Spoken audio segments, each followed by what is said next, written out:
बिस्मिल्लाहिर्रहमानिर्रहीम। हमारे आज के टॉपिक का जो नाम है वो है एक्सक्रीटरी ऑर्गन।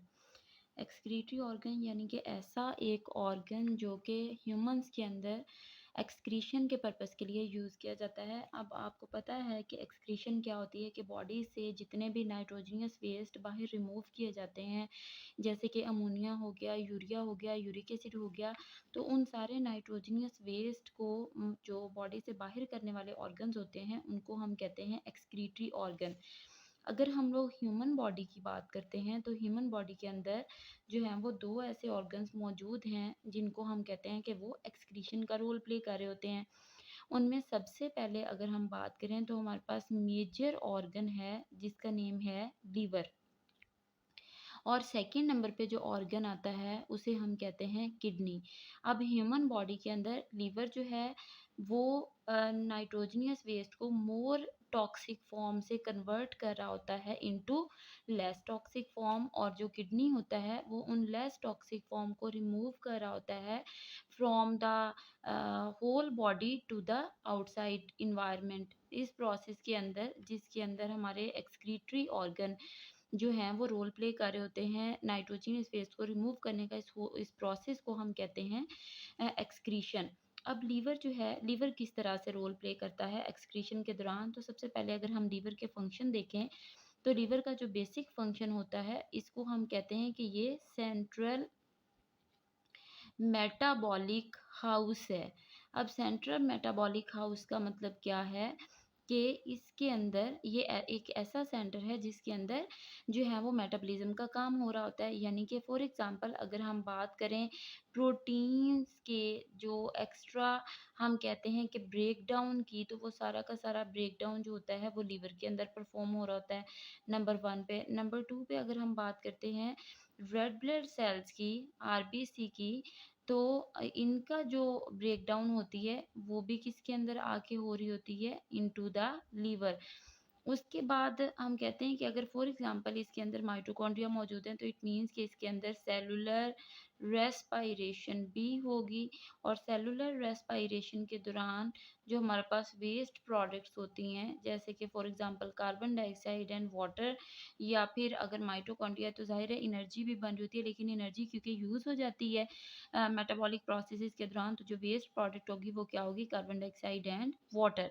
तो इट मीन्स कि हमारे पास जितनी भी चीज़ों की डिटॉक्सिफिकेशन हो रही है या फिर उनकी मेटाबॉलिज्म हो रही है वो कहाँ पे हो रही है, लीवर के अंदर। सेकेंड नंबर पे ये हमारे पास इसका फंक्शन था ए, जिसको हम कहते हैं कि इसके अंदर इसको हम सेंट्रल मेटाबॉलिक हाउस कहते हैं। नंबर बी के ऊपर अगर हम देखें कि लीवर का रोल क्या है, तो लीवर का एक रोल ये भी है कि ये परफॉर्म कर रहा होता है डिटॉक्सिफिकेशन का। अब डिटॉक्सिफाई का मतलब क्या होता है कि ज़्यादा ख़तरनाक चीज़ को या ज़्यादा डेंजरस चीज़ को कम डेंजरस चीज़ या फॉर्म के अंदर कन्वर्ट करना। जैसे फॉर एग्जांपल हमारे पास प्रोटीन्स हैं, अगर वो ब्रेक होगी तो वो अपना सब यूनिट बनाएगी, जैसे कि अमाइनो एसिड। अब अमाइनो एसिड ब्रेक होगा, ठीक है, तो ये क्या बना देगा, अमोनिया बना देगा। अमोनिया मोर टॉक्सिक है, हम कहते हैं कि अमोनिया जो है वो किसके अंदर आ जाए, यूरिया, और यूरिया फिर किसके अंदर आ जाए, इनटू द यूरिन। तो इस वजह से जो डिटॉक्सिफिकेशन का काम है कि मोर टॉक्सिक फॉर्म जो कि अमोनिया थी उसका लेस टॉक्सिक फॉर्म यानी कि यूरिन के अंदर कन्वर्ट होना, और फिर किडनी के पास आ जाना ताकि उसको बॉडी से बाहर निकाल दिया जाए। तो ये जो फंक्शन होता है ये भी कौन परफॉर्म कर रहा होता है, डिटॉक्सिफिकेशन का जो फंक्शन है ये भी होगा लीवर के पास। अच्छा, इसके अलावा अगर हम बात करें तो नंबर सी के ऊपर हम कहते हैं कि होम्योस्टैसिस को मेंटेन करना। आप लोगों ने पढ़ा है कि होम्योस्टैसिस क्या होता है। होम्योस्टैसिस का मतलब ये होता है कि जो बैलेंस होता है बॉडी के सॉल्ट्स का या वाटर का बैलेंस होना of internal environment of the body, internal environment of body with the outside environment। With outside environment के साथ अगर ये होगा इंट्रैक्शन बैलेंस, तो इसको हम कहते हैं होम्योस्टासिस। और जब हमारी ब्रेकडाउन जो है वो बैलेंस हो रही होगी, जब डिटॉक्सिफिकेशन हो रही होगी, तो ऑटोमेटिकली जो होम्योस्टासिस का लेवल होता है वो भी बैलेंस हो जाता है। तो ये 3 काम के सेंट्रल मेटाबॉलिक हाउस है, डिटॉक्सिफिकेशन करता है, होम्योस्टासिस करता है। तो इस वजह से हम कहते हैं कि लीवर हमारा क्या है, एक्सक्रीटरी ऑर्गन है। उसके बाद अगर हम किडनी की बात करें, तो किडनी मैंने आपको बताया कि किस चीज़ को एक्सेप्ट कर रही होती है, यूरिन को, और यूरिन को बॉडी से बाहर जो है वो एक्सक्रीट कर देती है। अच्छा, आउटसाइड इन्वायरमेंट के अंदर जो है वो इसको शामिल कर देती है। इसके इन दोनों के अलावा अगर हम एक थर्ड इम्पॉर्टेंट जो है फैक्टर उसकी बात करें, तो वो है स्किन। अब स्किन जो है उसको हम ऑर्गन तो नहीं कहते हैं कि वो एक एक्सक्रीटरी ऑर्गन है, हाँ, लेकिन कुछ हद तक जो हमारे पास फॉर एग्जांपल सॉल्ट्स हैं या फिर हमारे पास वाटर है, उसको बॉडी से बाहर निकालना थ्रू द जो प्रोसेस है स्वेट का, स्वेटिंग के थ्रू, उस प्रोसेस के दौरान स्किन जो है वो भी एक्सक्रीशन का रोल प्ले कर रही होती है। अब जो सॉल्ट्स और वाटर हैं वो स्वेट के थ्रू बाहर आ जाते हैं, और अगर कोई ऑयली सब्सटेंसेस हैं तो वो सीबम के थ्रू जो हैं वो आउटसाइड इन्वायरमेंट के अंदर शामिल होती हैं। सीबम का बेसिक रोल जो होता है वो होता है प्रोटेक्शन फ्रॉम माइक्रो ऑर्गेनिजम्स, लेकिन ये एक एक्सक्रीटरी प्रोडक्ट भी समझी जाती है। तो इस वजह से हम कहते हैं कि स्किन भी एक्सक्रीशन के अंदर अपना रोल प्ले कर रही होती है कि सॉल्ट्स और वाटर को बाहर रिमूव करना और सीबम को। अब जब सॉल्ट्स और वाटर बाहर रिमूव हो रहा होगा बॉडी से स्वेट के थ्रू, तो इस प्रोसेस को जिसमें बैलेंस किया जा रहा था, इसमें हम कहते हैं थर्मो रेगुलेशन। और ये किसकी एग्जांपल है? थर्मो रेगुलेशन होम्योस्टासिस की एक एग्जांपल है। अच्छा, उसके बाद अगर हम बात करते हैं कि हमारे पास जो लीवर है वो किस तरह से फंक्शन प्ले करेगा, लीवर का जो बेसिक रोल है वो किस तरह से होगा, अगर हम पूरे मैकेनिज्म को देखें कि हमारे पास मैकेनिज्म क्या है लीवर के चलने का। जी, तो अगर हम लोग लीवर के जो मैकेनिज्म है उसको देखें, तो यहाँ पे हम कहेंगे लीवर और उसका मैकेनिज्म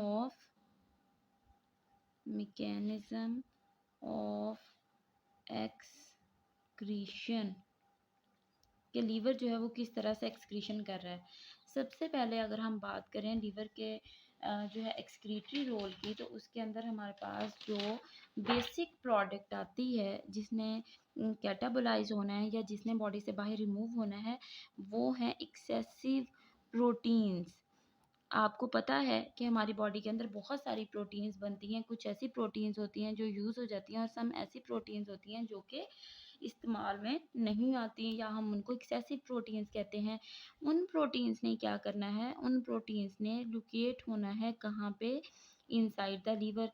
लीवर के अंदर पहुँचने के बाद वो जो प्रोटीन्स होती हैं वो 2 प्रोडक्ट के अंदर कन्वर्ट हो जाती हैं। पहले तो उनकी जो मेटाबॉलिज्म होती है तो वो बनाती हैं पायरूविक एसिड। अब पायरूविक एसिड क्या है? पायरूविक एसिड ऑक्सीडाइज़ होगा, और ऑक्सीडाइज़ होके आपको पता है कि क्या दे देगा? एटीपीज़, और हमारे पास एनर्जी की फॉर्म आ जाएगी।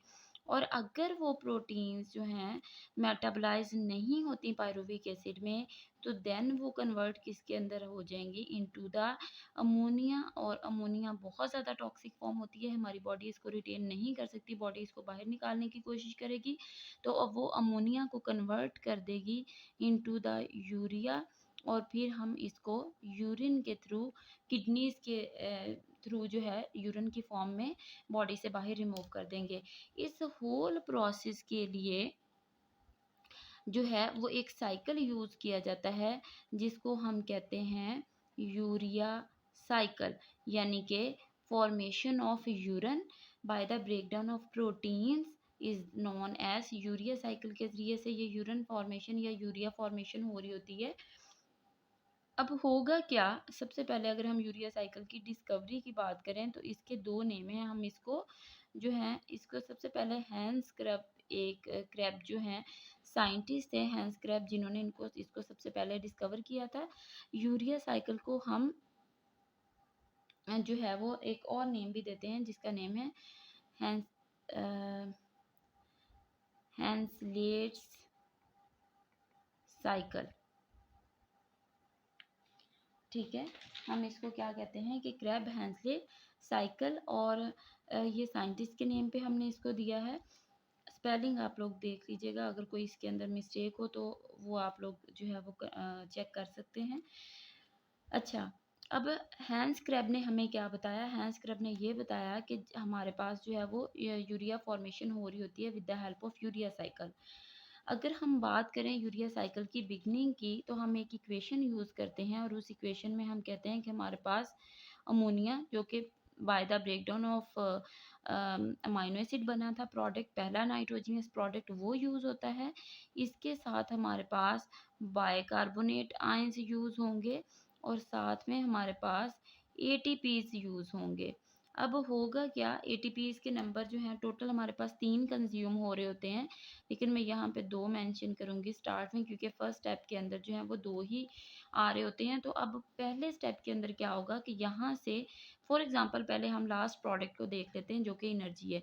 आपको पता है कि 2 एटीपीज ब्रेक हो जाएँगे तो वो क्या बना देंगे, 2 एडीपी प्लस 2 फॉस्फेट बनने चाहिए, लेकिन फॉस्फेट बनेगा कितना, 1, क्योंकि जो इसका रिमेनिंग 1 फॉस्फेट होगा वो कंबाइन होगा अमोनिया के साथ और बाइकार्बोनेट आयन के साथ, और वो बना देगा कार्बामाइल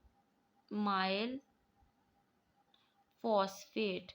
अब ये जो कार्बामाइल फॉस्फेट है, ये हमारी पहली प्रोडक्ट होती है, और ये पहली प्रोडक्ट क्या करती है, इसने जो है वो रेट ऑफ रिएक्शन को चेक करना है कि हमारा रेट ऑफ रिएक्शन जो है वो क्या चल रहा है। तो कार्बामाइल फॉस्फेट आप ये भी कह सकते हैं कि यूरिया साइकिल की वो फर्स्ट प्रोडक्ट है जो कि हमारे पास बनी है with the combination of bicarbonate ions, ammonia और एटीपी।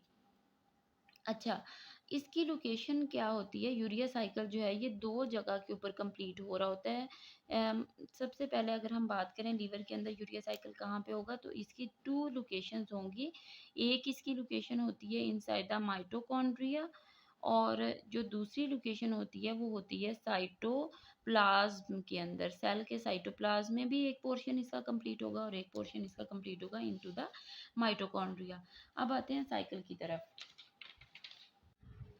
अब अगर हम बात करें यूरिया साइकिल की, कि यूरिया साइकिल जो है वो किस तरह से प्रोसीड होता है या फिर उसमें कितने नंबर ऑफ रिएक्शंस होते हैं, किस तरह से कंप्लीट होगा, तो उसके लिए हम जो है वो सबसे पहले स्टार्ट करते हैं इक्वेशन से अगेन, कि हमारे पास जो इक्वेशन में आ रहे हैं, मतलब कि रिएक्टेंट्स कौन से हैं, प्रोडक्ट्स कौन से हैं, किन रिएक्टेंट से हमारा जो साइकिल है वो स्टार्ट होगा। तो सबसे पहले हम बात करते हैं वेस्ट मटेरियल की, नाइट्रोजनियस वेस्ट मटेरियल की, जिसको हम कहते हैं अमोनिया। तो हमारे पास 2 जो हैं वो अमोनिया यूज़ होते हैं पूरे होल साइकिल में, और प्लस हमारे पास मॉलिक्यूल यूज़ होगा कार्बन डाइऑक्साइड का। हम कार्बन डाइऑक्साइड भी मेंशन कर सकते हैं यहाँ पे, और हम बाइकार्बोनेट का सोर्स भी यूज़ कर सकते हैं। क्यों? क्योंकि अगर हम बात करते हैं डायरेक्ट सोर्स की, जैसे कि हम कहते हैं कि जो सेलुलर एस्पायरेशन के नतीजे में वेस्ट जो गैस है वो बन रही होती है, तो वो कार्बन डाइऑक्साइड होती है। लेकिन अगर हम बात करते हैं कि सेलुलर रेस्पायरेशन कंप्लीट होने के बाद कार्बन डाइऑक्साइड एंड वाटर दोनों बनते हैं ना रेस्पायरेशन में, तो अगर हम इन दोनों को कंबाइन करते हैं तो हमारे पास जो बाइकार्बोनेट है HCO3 नेगेटिव वो भी बन रहा होता है। तो हम कहते हैं कि alternatively overall as a whole अगर हम बात करें, तो जो कार्बन का सोर्स यूज़ होता है यूरिया साइकिल में वो आता है कार्बन डाइऑक्साइड से। अब 2 हमारे पास अमोनिया थे, एक मॉलिक्यूल कार्बन डाइऑक्साइड का था, और हमारे पास जो है वो टोटल एटीपी हैं फर्स्ट रिएक्शन के अंदर। जब ये तीनों रिएक्टेंट्स आपस में कंबाइन होते हैं तो ये एक प्रोडक्ट बनाते हैं जिसको हम कहते हैं कार्बामाइल फॉस्फेट। तो सबसे पहली प्रोडक्ट जो हमारे पास बनेगी वो है कार्बामाइल फॉस्फेट, ठीक है। और कार्बामाइल फॉस्फेट बनने के दौरान जो एटीपीज यूज़ होते हैं वो है 2 एटीपी। तो 2 एटीपी जो है वो कन्वर्ट किस में हो जाएंगे, 2 एडीपी के अंदर, और प्लस बनने तो यहाँ पे 2 फॉस्फेट चाहिए, लेकिन यहाँ पे बनता है 1 फॉस्फेट। क्यों? क्योंकि हमारे पास जो सेकंड फॉस्फेट है वो रिएक्शन के अंदर यूज़ हो जाता है, जिसकी वजह से हम कहते हैं कि कार्बामाइल फॉस्फेट यानी अमोनिया, कार्बन डाइऑक्साइड और एक फॉस्फेट मिलने के बाद जो प्रोडक्ट बनाते हैं उसको हम कहते हैं कार्बामाइल फॉस्फेट, और इस पहले स्टेप को हम कहते हैं रेट लिमिटिंग स्टेप, और जो एंजाइम इस दौरान यूज़ होता है उसको हम कहते हैं रेट लिमिटिंग एंजाइम। अब अगर हम एंजाइम की बात करते हैं तो जो एंजाइम यूज़ हो रहा होता है वो होता है कार्बामाइल फॉस्फेट सिंथेटेज 1। सिंथेटेज एंजाइम का मतलब ये है कि ये सेंसिस के लिए यूज़ हो रहा है। सेकेंड नंबर पे हमारा ये जो कार्बामाइल फॉस्फेट है, अब ये क्या करेगा, अब ये कंबाइन होगा साइकिल में मौजूद जो हमारे पास प्रिकर्सर होता है और नीथीन का। तो हम यहाँ पे जो है वो प्रोडक्ट मेंशन कर देते हैं। कार्बामाइल फॉस्फेट जो है वो कंबाइन किसके साथ हुआ, ऑर्निथीन के साथ, और ये दोनों आपस में मिलने के बाद यानी कि कार्बामाइल फॉस्फेट और ऑर्निथीन, इन्होंने एक थर्ड प्रोडक्ट बना दी है जिसको हम कहते हैं सिट्रुलीन, जिसको हम कहेंगे सिट्रुलीन। अब ये जो रिएक्शन है, सिट्रुलीन फॉर्मेशन तक का जो रिएक्शन है हमारे पास, ये पूरा का पूरा सारे का सारा जो रिएक्शन है ये कंप्लीट हो रहा है माइटोकॉन्ड्रिया में, क्योंकि यूरिया साइकिल की जो लोकेशन है वो है माइटोकॉन्ड्रियल मैट्रिक्स। ठीक है, माइटोकॉन्ड्रियल मैट्रिक्स। और जो यूरिया साइकिल है इसको हम एक और नेम भी देते हैं, क्योंकि इसको जो हैंस क्रैब है उन्होंने डिस्कवर किया था, तो हम इसको क्रैब हैंसलेट साइकिल का नेम भी देते हैं। इसका जो सेकंड नेम है, आपको अगर क्वेश्चन क्रैब हैंसलेट साइकिल के नेम से जो है वो पूछा जाए तो ये भी कि इसको हम यूरिया साइकिल भी क्रैब हैंसलेट, इसको हैंस क्रैब ने, क्रैब जो थे उन्होंने डिस्कवर किया था। अच्छा, अब ये माइटोकॉन्ड्रियल मैट्रिक्स के अंदर इतना प्रोसीजर कंप्लीट हो गया है, यानी कि फर्स्ट रेट ऑफ रिएक्शन जो था अंटिल के सिट्रोलिन फॉर्मेशन होती, ये सारा का सारा कहाँ पे हुआ, इनसाइड द माइटोकॉन्ड्रिया। लेकिन अगर हम माइटोकॉन्ड्रिया से बाहर देखें तो सेल का साइटोप्लाज्म भी मौजूद है। तो अब सिट्रोलिन क्या करेगा, ये सेल से बाहर आएगा, बाहर आने के बाद जो एक मॉलिक्यूल होगा एस्पर्टेट, एस्पर्टेट। अब एस्पर्टेट कैसे बनता है, एस्पर्टेट बन रहा होता है टीसीए साइकिल से, यानी ट्राई कार्बोक्सिलिक एसिड साइकिल से। ये जो है ट्राई कार्बोक, और वो भी हो रहा होता है नियर द माइटोकॉन्ड्रिया। तो हम कहते हैं कि एस्पर्टेट के साथ कंबाइन होने के बाद जो सिट्रुलिन होता है, अब ये क्या बना देगा, ये प्रोडक्ट बनाएगा आर्जिनिनो सक्सीनेट, आर्जिनिनो सक्सीनेट। ठीक है, अब ये जो सक्सीनेट एंजाइम है इसका मतलब ये है कि जो यहाँ पे प्रोसीजर हो रहा है, यानी कि ये अब पूरा का पूरा जो है फंक्शनल ग्रुप्स चेंज हो रहे हैं। जैसे कि सिट्रुलिन था तो वो कन्वर्ट हो गया इनटू आर्जिनिनो सक्सीनेट में। यहाँ पे अगेन हमारे पास जो 1 एटीपी मॉलिक्यूल है वो कन्वर्ट हो जाएगा इनटू एटीपी प्लस फॉस्फेट में। अब ये जो आर्जिनिनो सक्सीनेट है ये अपने आर्जिनिन ग्रुप को रिमूव करवाएगा और ये कन्वर्ट हो जाएगा इनटू आर्जिनिन, जीनीन। ठीक है, आर्जिनिनो सक्सीनेट सिंथेटेज एक एंजाइम होगा जो कि जो आर्जिनिन होता है उसको सक्सीनेट से सेपरेट कर देता है। आर्जिनिन जो है बेसिकली हम इसको कहते हैं कि ये डिटॉक्सिफिकेशन का काम कर रहा होता है सेल के अंदर। ठीक है, डिटॉक्सिफिकेशन के लिए ये यूज़ होता है। आर्जिनिन जो होता है ये एट द एंड बनाता है वाटर को अपने साथ मिलाने के बाद ये बना देता है दो प्रोडक्ट्स। एक तो ये बनाएगा यूरिया, और प्लस एक इसकी जो प्रोडक्ट है अगेन ऑर्निथिन, जो दोबारा माइटोकॉन्ड्रिया में ट्रांसफ्यूज हो जाएगी और दूसरे साइकिल के लिए रेडी होगी।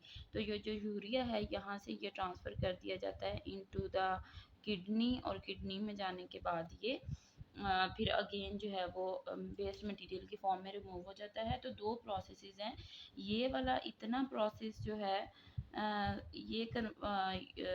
जो है प्रोड्यूस हो रहा है साइटोसोल में, और सिट्रोलिन फॉर्मेशन तक का जो साइकिल है वो हो रहा है माइटोकॉन्ड्रियल मैट्रिक्स में।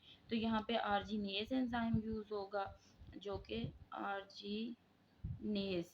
अब आर्जिनेज ने क्या कर दिया है, आर्जिनेज ने ये किया है कि आर्जिनिन को सेपरेट कर दिया है आर्जिनिनो सक्सीनेट से।